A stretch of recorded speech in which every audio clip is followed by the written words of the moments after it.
très cyniquement.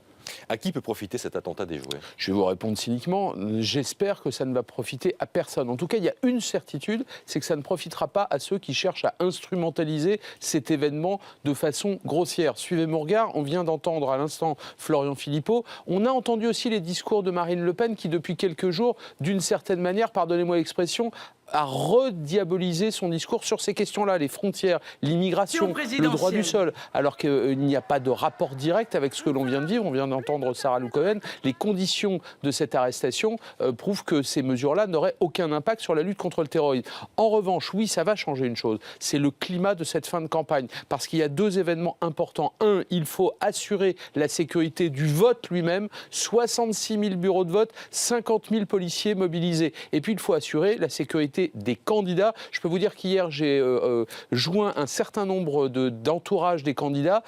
On va faire campagne jusqu'au bout, ça ne fait aucun doute. On va donner l'impression de ne rien changer. On va quand même prendre un certain nombre de mesures de sécurité, notamment peut-être changer les trajets, changer les horaires, éviter, et notamment sur les conseils donnés par la police. En tout cas, c'est ce que m'a dit l'entourage de François Fillon, c'est ce qu'on m'a dit aussi dans l'entourage d'autres candidats. Donc, ça n'aura pas d'impact direct, sans doute pas sur le vote. Celui qui devrait profiter de ça, c'est le président de la République.